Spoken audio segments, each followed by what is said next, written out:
E essa questão dos gols sofridos liga um sinal de alerta no Palmeiras, Flávio, porque antes do jogo contra o Flamengo eu fiz o levantamento. Em 10 partidas o Palmeiras só não havia sofrido gols contra o Vasco. Em todos os outros jogos sofreu gols. E eram 10 jogos, 10 gols sofridos. Antes do jogo contra o Flamengo, porque contra o Flamengo e LDU sofreu 6 gols.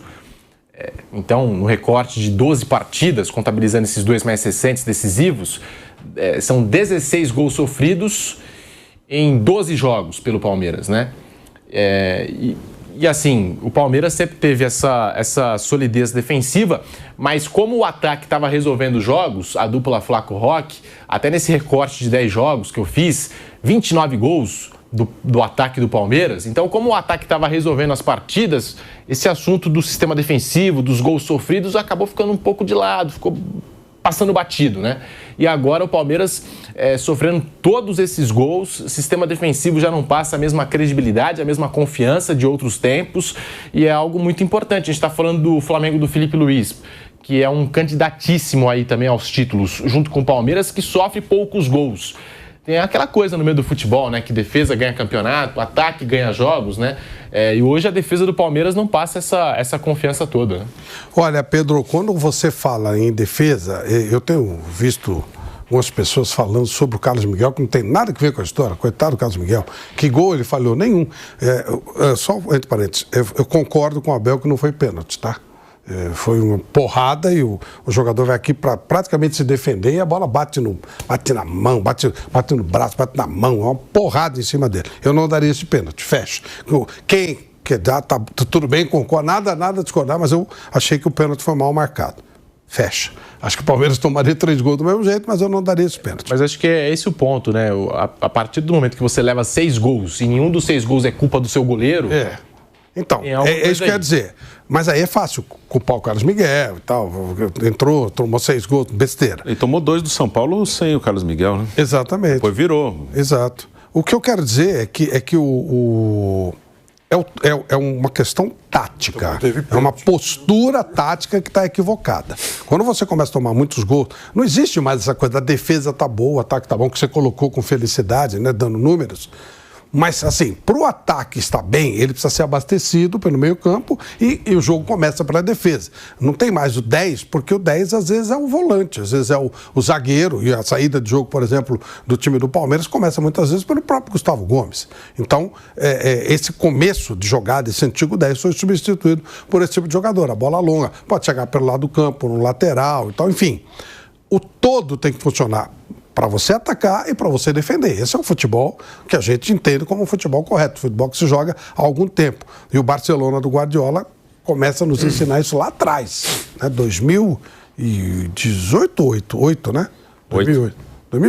Desde isso, quer dizer, faz tempo pra caramba. Então o time ele tem que ser acoplado. Não adianta ele ter uma defesona, ele vai ficar se defendendo e vai acabar tomando um gol. Ou ele tem um ótimo ataque e vai tomar gol no contra-ataque. É o todo. Isso é o trabalho do técnico. Se o time não está encaixado, é problema do técnico. Ele é que tem que resolver isso. Falta um volante, tem meia demais, ou a chegada não está forte na hora que você toma a bola, você perde o poder de marcação no começo lá na frente, não dá para você isolar o fato. Não, a defesa está... Não, se a defesa está mal, é o sistema defensivo que está mal.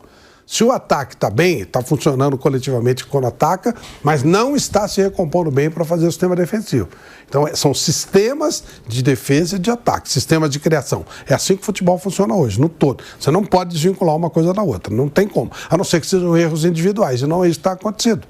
Não, o goleiro toma um frango, outro frango, um zagueiro fura, isso acontece. Como aconteceu aquele lance do Andrés Pereira no caso do Flamengo. O time não estava composto, mas houve um erro individual, isso acontece. Mas quando são muitos gols, não dá para você colocar essa situação para a individualidade. Então o Palmeiras não está funcionando defensivamente no coletivo. Isso passa pelo técnico.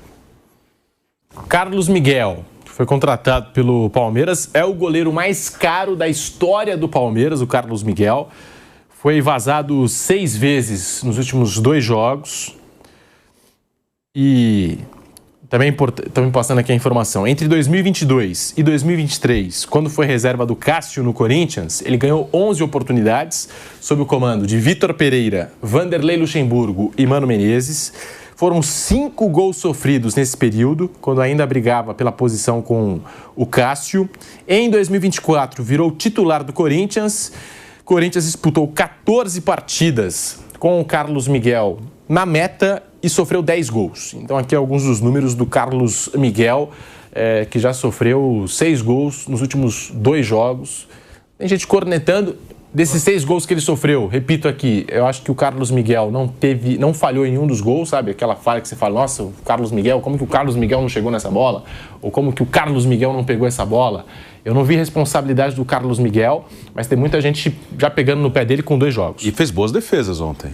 Acho que o primeiro tempo ficou no 3 porque ele teve uma muito boa, que acho que estava 0-0 ainda, né? Que foi uma bola da esquerda que ele recuperou e fez a defesa no chão ali. Então, não acho que o Carlos Miguel tenha responsabilidade nisso. Claro, é um goleiro que está sem ritmo. Foi o segundo jogo dele depois de muito tempo. Na Inglaterra ele quase não jogou. Então, pegar de um ano para cá, ele fez pouquíssimos jogos. Mas eu não acho que ele teve responsabilidade nem contra o Flamengo, nem ontem. E a tendência é que ele melhore, que ele cresça. Que ele faça algumas defesas meio fora da curva, porque ele tem essa característica. Ele é um goleiro grande e rápido, de explosão. Talvez essa explosão ainda não esteja 100%, porque ele não estava jogando. Mas é bem injusto colocar qualquer responsabilidade nele. Né? Agora o normal é que ele cresça, porque ele está com ritmo de jogo agora. Vai retomando. Mas ele é o goleiro ideal para o Palmeiras, já pensando aí numa reposição do Everton. Assim como o Everton lá atrás era o terceiro goleiro do Palmeiras, atrás do Praz e do Jailson, e foi ganhando a posição dele dentro da hierarquia do elenco, foi ganhando a posição e se tornou titular.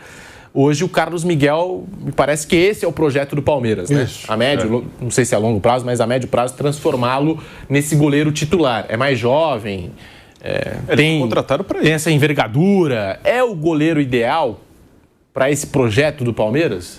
Muita gente questionando isso também. Só o tempo vai dizer, porque o Carlos Miguel ele não teve tantos jogos assim para que eu, por exemplo, tivesse uma definição clara de que ele é um grande goleiro. Parece que sim. Ele tem todas essas situações que o Bruno levantou, é um goleiro rápido, né? Um goleiro, ele repõe muito bem a bola com o pé, que é uma coisa que eu não gosto, mas ontem, quando foi necessário, ele acabou fazendo isso. Mas ele jogou muito pouco, né? O Carlos Miguel tem 27 anos, gente. 27. Ele não é um garotinho. Perto do Lomba e do Everton, claro, ele vai ser o cara da... Então, mas ele não jogou tanto tempo assim. Ele foi reserva uma parte do tempo no Corinthians, jogou muito pouco no Nottingham e chegou agora no Palmeiras. Que goleiro demora, né, Flávio, para pegar, exatamente. Ganhar uma sequência. Não, mas eu digo, não dá para ter um... Pra despontar, né? Carlos Miguel vai ser o cara... Ele tem toda a condição de ser. Toda a condição de ser. Agora, o Palmeiras tem um treinador muito bem pago, uma comissão técnica muito bem paga, para avaliar e justificar o investimento que foi feito nele. É o goleiro mais caro da história do Palmeiras. Palmeiras que é considerado como é que é o do escola de goleiros? Então, tinha um nome que se dá para o Palmeiras. Não é? Leão? Não. Os nossos goleiros do Palmeiras foram todos criados lá. Todos mesmo aqui. Quando o Palmeiras não dava bola para base, ele tinha academia de goleiros. Ele sempre revelou goleiros espetaculares. Leão Veloso, Sérgio, Marcos, revelou de uma maneira, lançou Zete, né? Goleiros espetaculares. Então, e aí o Palmeiras vai e gasta uma bala, obviamente com o aval do técnico. Eu não tenho condição de dizer hoje se ele ainda é o goleiro que se imagina que seja. Mas imagina-se que seja pelo que o Palmeiras pagou nele. Até foi chamado por um time importante da Premier League. Então, tem todas as condições. Agora, uma coisa que está me assustando muito é como ele está crescendo, né? Ele tinha 2,2 metros, passou para 2,3 metros, 2 metros, ontem já está com 2,5 metros. Ele está crescendo, né? Crescendo. Os caras precisam chegar numa conclusão. Qual é a altura do Carlos Miguel? E um goleiro alto, ele tem grandes vantagens, tem uma elasticidade maior, é um cara com uma boa tendência a pegar pênalti, mas ele tem uma dificuldade, qualquer goleiro alto, tá? Um goleiro de mais de 2 metros de altura, quando você chuta no chão, a bola rasteira, ela é mais difícil para ele. O Cássio sempre sofreu com... Exatamente, qualquer goleiro grande. Né? Ele tem uma elasticidade, que tem que ser assim, muita elasticidade, para aquele, tipo um Courtois, assim, para que você seja grandão e faça a defesa. A bola rasteira, ela é mais difícil para esse tipo de goleiro, mas nada que ele não possa corrigir. Goleiro com 2 metros de tralalá, com boa elasticidade, é ideal. E eu diria que hoje é até o ponto a ser considerado para um goleiro. Tem que ser desse porte mesmo. Por isso que eu achei ainda mais espetacular essa defesa que o Bruno citou no começo do jogo, que é uma bola embaixo E ele consegue chegar lá e defender. E eu também concordo com o Flávio. É uma covardia querer queimar o rapaz por causa desses 2 jogos em que tomou 6 gols, 2 de pênalti, e o resto ali, cara a cara, de pertinho e tal. A defesa errou. E eu acho até que no primeiro tempo ontem... Todo chute dentro da área, né? Exatamente. Sim, não foi nenhum... O Flamengo, assim, os 2 cara a cara, o pênalti, ontem o pênalti, os 2 do Vidiamil também, o Vidiamil na área, sim, finaliza. Ele tem uma coisa nesse começo dele de Palmeiras que é um tema para Guinness Book.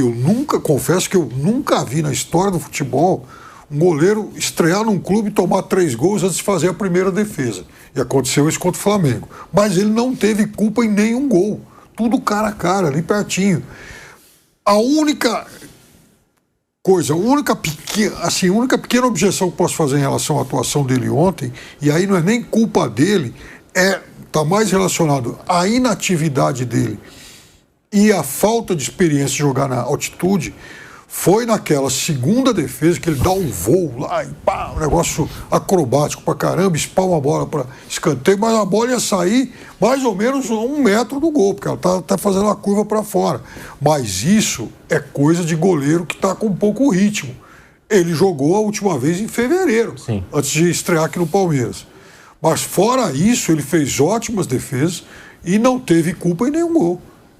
Sobre isso que o Flávio citou, da altura do Carlos Miguel, o Everton, quando ele chegou no Palmeiras, ele media 1,86. Agora o Everton tá quase 1,90. É o Everton. E o Carlos Miguel, participei da apresentação dele, e ele falou que ele ganhou 1 centímetro mesmo, o Carlos Miguel. Chega ao Palmeiras e na estatística, na ficha, nós repórteres, a gente teve ali, né, passaram pra gente 2,04, e ele falou pra gente que ganhou mais 1 centímetro, 2,05, trabalho de correção de postura. Não, pode ser, mas que agora tá crescendo muito cada dia, né? Ele chegou com 2,2 e agora tá com 2,5, tem que resolver, então tem 2,5. Tomara que no jogo de domingo ele já não esteja com 2,6 ou 2,7. 2,5, é essa altura. Trabalho físico, correção de postura. Claro que sim. O goleiro tem essa preparação aí pra... Eu era do tamanho do Zé Manuel, olha o que eu vi. Olha isso. Nossa Senhora. Ó, lógico. Foi o que o Carlos Miguel falou pra gente. Eu também fiquei... Eu falei, mas pode, claro que pode, pô. Claro o Carlos Miguel falou pra gente lá. Você tá mais um atleta, João. Pouquinho. Não é tão difícil. Mas assim, um tema assim, que eu acho muito interessante de puxar são os exageros e como o futebol brasileiro ele é totalmente tóxico e difícil para, por exemplo, isso vale para arbitragem, apesar de ter muita arbitragem ruim, mas é mais difícil apitar aqui do que apitar em outro lugar, tanto que árbitros que vão mal aqui, Ramon Abate-Abel mesmo, foi muito mal no São Paulo e Palmeiras, não justifica, mas ele é um cara que apitou muito bem jogos no exterior. Isso já tinha acontecido antes com o Sandro Meirahit, que não apita mais, quando apitou Copa do Mundo, apitou bem aqui, criticado, o próprio Wilton Pereira Sampaio, Rafael Claus. Normalmente os árbitros apitam melhor jogos internacionais do que os jogos aqui, os árbitros brasileiros. E serve também para a questão do técnico. É quase impossível no nosso ambiente você revelar muitos técnicos bons. Que tem alguns debates, né? Por que o Brasil não tem bons técnicos? Eu acho que tem uma parte que é culpa dos técnicos e tem uma parte que é culpa do nosso ambiente. Que, inclusive, nós fazemos parte também, a imprensa, né? Nas últimas semanas deu para ver bastante isso, né? Que nós também fazemos parte de um ambiente tóxico e que é cada vez mais intolerante e que não permite nada. Porque ontem o Thiago Nunes está perto de levar a LDU para uma final. E aí eu não estou dizendo que o Thiago Nunes é um gênio, não é questão de ser gênio ou ser burro. Inclusive esses extremos atrapalham para revelar o técnico, porque o Thiago, até peguei a ficha dele aqui, quando ele surge no Atlético Paranaense, ele é exageradamente tratado como um gênio porque ele ganhou 2 Copas. Ganhou uma Sul-Americana e uma Copa do Brasil. Aí tem o exagero, né? Esse é o novo cara, esse é a nova sensação. Tem o exagero. Tudo é exagerado, para cima ou para baixo. Depois que ele sai do Atlético, aí que eu fui pegar. Ele dirigiu o Corinthians por 26 jogos. Ele dirigiu o Grêmio por 19 jogos. E depois ele dirigiu o Ceará numa temporada que ele chega em 21, 19, mais 13 na temporada 22. Mas ficou muito marcado pelo Corinthians e pelo Grêmio. Ele no Corinthians não chegou a 30 jogos, no Grêmio ele não chegou a 20 jogos. Outro técnico que foi exageradamente elogiado porque foi bem numa competição, Thiago Carpini, outro jovem. por chegar numa final de Paulista com o Água Santa. Não, esse é o cara. Aí subiu o Juventude. Eu lembro que antes dele ir pro São Paulo, o Cruzeiro tentou, o Santos tentou e acabou indo pro São Paulo. Não durou 20 jogos, 18. E já tá de volta no Juventude, com todo respeito ao Juventude, mas em 1 ano e meio de sensação, ele voltou para onde ele estava antes, que é um time que briga entre Série A e Série B. E o Thiago não é o único técnico brasileiro bem fora do Brasil. André Jardine, que quando foi efetivado no São Paulo não durou 10 jogos, ele é tricampeão no México, perdeu o último pro Toluca, do Turco Mohamed, inclusive, que é outro que passou aqui e já chutaram. Aqui chutam os jovens brasileiros e chutam os estrangeiros também, chutam todo mundo aqui. Aqui é um ambiente muito tóxico. E o Silvinho, que também, no Corinthians, falaram do jeito que o cara se veste, do jeito que o cara fala, tudo. Falaram de tudo, inclusive ex-jogadores, jornalistas, todo mundo, não é torcida não, estou colocando nossa profissão junto, e não só jornalista, ex-atleta, um monte de gente. E o Silvinho está fazendo, já levou a Albânia para uma Euro e está perto de levar para uma repescagem de Copa do Mundo. Eu não estou dizendo que o Silvinho, o Nunes, o Carpini, o Jardine sejam gênios, mas eles, quando fazem poucas coisas boas, são tratados exageradamente bem, e poucas coisas ruins já... uma porcaria, não serve mais. Não dá, esse cara, se trouxer pra cá, não dá. O cara começa a ficar meio tóxico. Não, Thiago Nunes não. Isso serve pro Jair Ventura, serve pro Zé Ricardo, pro Roger Machado, pra qualquer um. Hoje tem 3 ou 4 técnicos que são aceitos quando algum clube contrata. Outros não. Então, assim... Até com o Diniz Com o Diniz, tem isso. Agora que ele tá bem no Vasco, quando alguém pode contratar, mas depois se ele não vai tão bem no time, o Diniz não dá. E isso serve não só pro brasileiro, pros estrangeiros que vêm para cá também. É que o Abel, por exemplo, ele ganhou logo de cara, então ele teve tempo de mostrar que é bom e mostrou. Mas às vezes vem estrangeiro para cá que em 10 jogos manda o cara embora também. O nosso ambiente é tóxico, o nosso ambiente não permite que surjam técnicos novos, não permite que o árbitro apite em paz, não permite que jovens jogadores surjam. O Estevão saiu daqui sendo chamado de Cuiabá Man, né? Foi. Ele só jogava com o Cuiabá, né? Então, o nosso ambiente ele não permite Cuiabá que nada... Na Champions e a Premier League? Não, né? Ele já meteu gol no Liverpool. Ele fez gol nos dois, né? O Cuiabá Man fez gol na Champions e na Premier League. Parabéns ao Cuiabá, um time que é mais caloteado no Brasil, está disputando a Premier League. E na seleção meteu 3 gols já. Artilheiro da era Ancelotti, tremenda injustiça. Tremenda injustiça. Aqui é tudo muito tóxico, nada presta aqui. Tudo líder em participações para gol no Palmeiras do ano passado. O Palmeiras termina na segunda colocação. Se não é o Estevão, não sei nem se o Palmeiras termina na segunda colocação, hein? Se não é a participação do Estevão no ano passado nesse time do Palmeiras, que era basicamente toca no Estevão que ele resolve. Estamos aqui falando desse Palmeiras e também já de olho no jogo de volta, Bruno, Piperno, porque o Abel tem uma decisão difícil a ser tomada agora, considerando que vai enfrentar o Cruzeiro no domingo e a LDU, que só tem olhos para o Palmeiras. Nosso calendário é uma bagunça, né? Mas já vi essa estratégia nos nossos vizinhos aqui sul-americanos, que quando eles têm jogo importante por Libertadores, eles conseguem adiar tudo e focar na Libertadores. É o caso da LDU. A LDU entrou em campo ontem e só volta a entrar em campo na próxima quinta-feira contra o São Paulo. Racing também. Eles adiaram os 2 jogos do campeonato do LDU já no anterior e nessa rodada, por decisão da Federação Equatoriana, e com relação ao Racing tem eleição na Argentina, então não tem rodada. Eles já não jogariam mesmo e aí já aproveitou. Ou seja, enquanto os brasileiros estão aí se matando, eles vão estar parados. O Flamengo que vai viajar agora por Nordeste, né, para enfrentar o Fortaleza. Isso. E aí o Racing vai estar descansando, só de olho no Flamengo. E a gente já vai falar do Flamengo aqui, tem informação do Pedro. E o Palmeiras também. Palmeiras, jogo importante contra o Cruzeiro, líder do campeonato, defendendo a liderança. E a LDU vai estar descansando. E tem uma coisa, o Equador é criativo para regulamento de campeonato, né? Porque são 16 times, ida e volta, 30 jogos. Aí você pensa que acabou? Não. Os 6 primeiros disputam lá o hexagonal que vale o título, por isso que a LDU jogou contra o Barcelona de Guayaquil na sexta-feira passada. Os 6 do meio disputam uma vaga lá para a Sul-Americana e os 4 últimos disputam lá o rebaixamento. E aí nós temos uma... O Flávio Prado gosta desse regulamento. E aí nós temos até uma enquete aqui no nosso chat do canal do YouTube Jovem Pan Esportes. Agradecer a audiência, passamos já de 30 mil espectadores nesta sexta-feira aqui no Bate Pronto, fora a audiência da Rádio Jovem Pan em todo o Brasil, com as nossas afiliadas da Rede News, audiência espetacular do Bate Pronto desta sexta-feira. A enquete, o que melhor explica a derrota do Palmeiras? Tá aí na tela. Tá aí na tela a enquete do nosso chat, galera participando, mais de 10 mil votos na enquete, O que melhor explica a derrota do Palmeiras? Altitude, 12%. Decisões do Abel Ferreira, 34%. Apatia dos jogadores, 21%. Atuação incrível da LDU, 34%. Então, 34% decisões do Abel Ferreira, 34%. Caiu para 33%. A atuação incrível da LDU. Agora que a gente está citando a enquete, o pessoal está votando em decisões do Abel Ferreira, mas a galera colocando atuação incrível da LDU e também acreditando essa derrota do Palmeiras ao Abel Ferreira, as decisões que ele tomou na partida de ontem. Vi muita gente criticar, agora voltou 34% lá, a atuação incrível da LDU.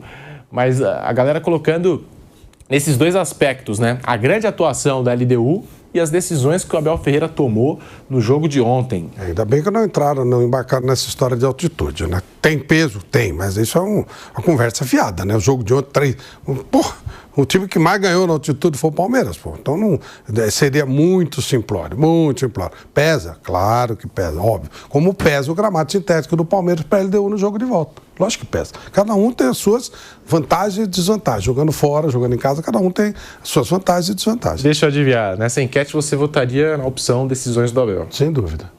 Sem dúvida, sem dúvida, sem dúvida. Sem dúvida. É que assim, o Abel Ferreira, muita gente questionando o jogo do Kelvin, o jogo do Emiliano Martinez. Mas, por exemplo, entre Kelvin e Giai, quem é mais jogador? Kelvin. Toda vez que entra o Giai, a gente reclama aqui porque o Abel colocou o Giai. Aí, Emiliano Martinez ou Aníbal Moreno? O Aníbal acabou de falhar em mais um jogo crucial importante. Colocou o Emiliano, que é o substituto natural, reserva natural. O Aníbal estava contundido, né? O Abel explicou essa coletiva ontem. Tem essa mais explicação. Era um problema que foi pouco divulgado antes, mas o Abel, lá na coletiva ontem, ele até agradeceu uma pergunta sobre isso e falou: o Aníbal estava lesionado. Agora, porque tem muita gente criticando os dois e realmente, jogo ruim do Kelvin, jogo ruim do Martinez. Mas do meio pra frente, aí eu tô com o Piperno. Ainda mais se você vai jogar na altitude, embora La Paz seja muito mais difícil de jogar, Bolívia seja muito mais difícil de jogar do que essa altitude do Equador, de Quito, eu acho que você tinha que ter apostado em velocidade. Alain, como citou o Piperno, acho que merecia muito mais a titularidade do que o Veiga, vai jogar aqui. do que o Maurício. Também acho que vai. Acho que o Alain vai jogar a volta aqui. Ele tá entrando bem, todo jogo. E você vê que no segundo tempo ele tenta consertar, ele tenta colocar o Sousa, tenta colocar o Alain, tenta colocar a velocidade.